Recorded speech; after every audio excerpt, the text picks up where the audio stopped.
Hi folks, Rory at Culloden Painting Studio here, and today's video is going to be a guide to how I painted my British Royal Foot Artillery for the Peninsular War during the Napoleonic era.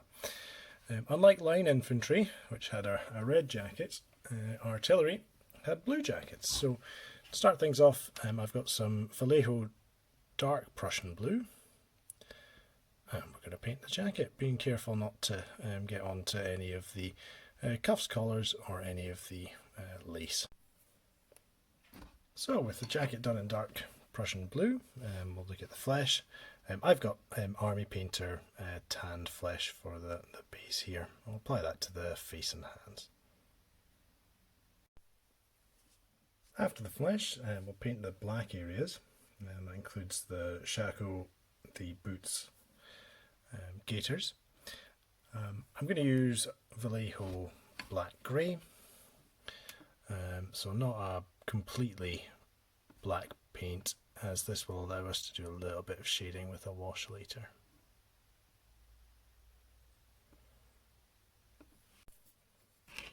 Need to apply some red to the cuffs.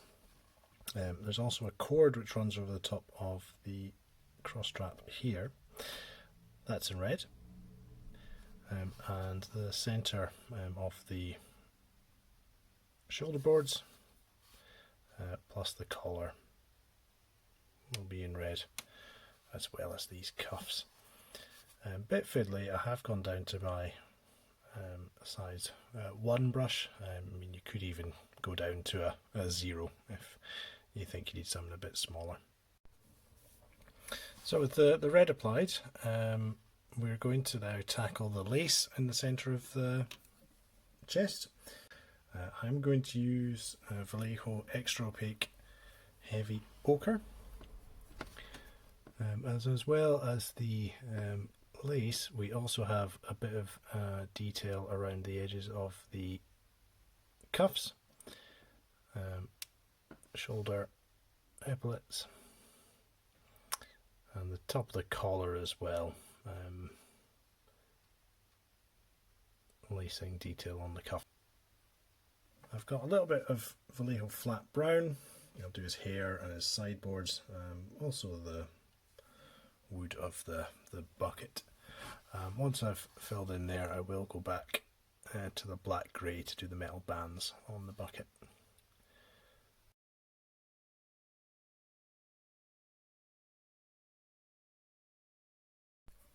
And while the flat brown is drying, I have some Army Painter Oak Brown, and I'm going to use that to pick out the leather strap for the canteen,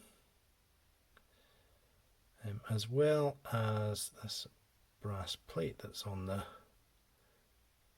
torso here. We'll give that a brown base coat, and the same for the plate on the shako as well.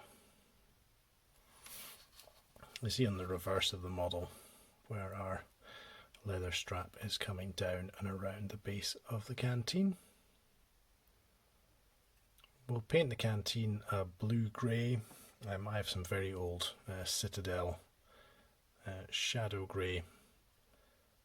I wonder if anyone spotted the completely deliberate mistake I made there of painting the wrong strap brown. Don't paint at arm's length through a camera if you want to avoid making similar mistakes. So now that the strap's done, I've also done the canteen in that shadow grey. Other blue greys are available. We're going to get some Vallejo off-white. Our pouch here, that is going to be off-white. There's a cover on there. Line infantry ones are black, but here we are with white. The edges of our cross straps.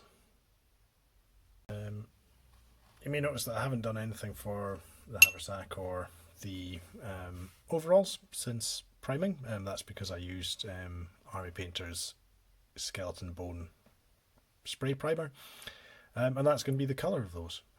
It just saves a bit of time And also that sort of off-white colour is a really good one for doing bright uniforms. You don't have to go back and do lots of coats of paint to do yellows as you might need to with a grey or a black undercoat. So with the white painted, we've got a couple of metallics to do.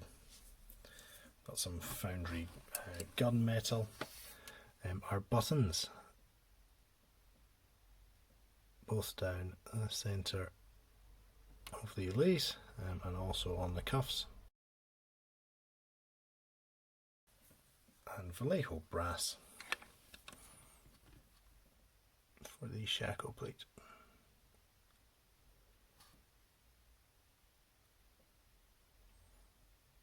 And this little plate as part of the centerpiece of the cross straps.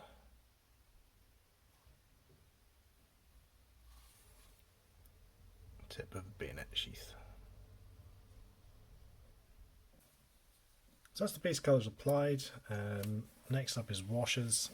I am going to do a completely optional step, which is applying some gloss varnish.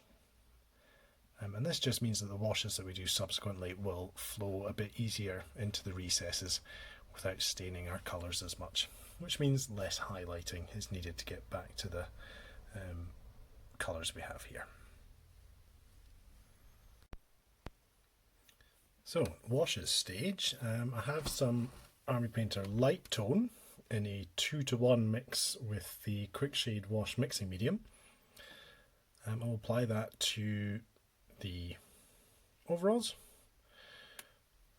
I've got some nice creases along the front here. Let's try and concentrate on getting the wash into those. We're also going to use that across the lacing and cross straps on the front here.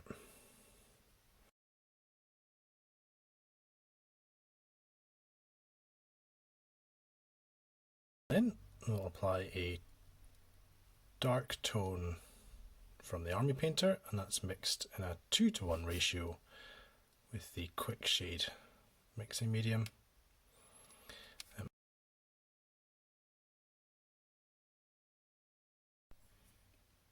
So after about 20 minutes our washes have dried, and just a few simple highlights will just help to really bring out the details.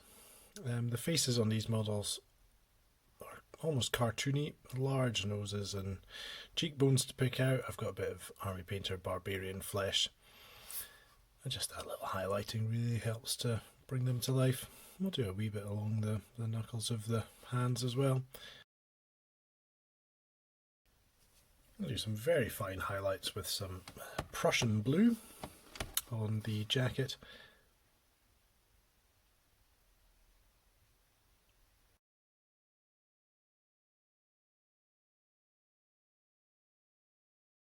Very fine edge highlight for the peak of the shako. This is some Vallejo game colour wolf grey. We'll use that on tip of the toes.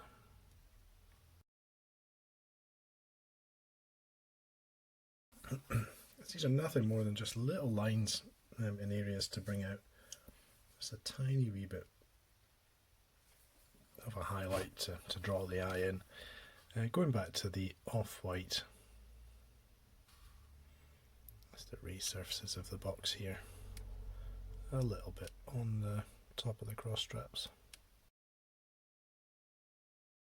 And some game colour bone white. So a tiny couple of highlights on the overalls. As the knees would be a bit lighter. I'll just emphasise the creases as well.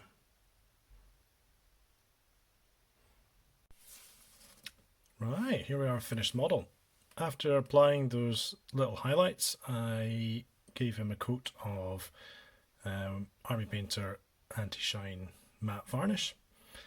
And that's helped to tie everything together, remove any residual glossiness from the earlier varnish stage. Base has been done with Luke's APS or geekgaming.co.uk Mediterranean soil. And that unifies him with the rest of the artillery crew that I put together last time with this Victrix kit. So Really nice kit. I found that putting the models together was quite straightforward, and painting up really quite easy. Those large features, while a little cartoonish, make the faces simple to do, and picking out the nose and cheekbones with a little bit of lighter paint really helps sell the look. So all in all, a nice little project, straightforward to do, and I think that's a good result for sharp practice force there. And one final chat to take us up to the 5 crew plus the officer as the leader for this group in sharp practice. Maybe they'll get to the table at some point, but for the time being, back on a shelf and on to the next thing. Hope this painting guide was useful for you. If anybody has any comments, please leave them below and I'll get back to you as soon as I can. Cheers now, bye bye.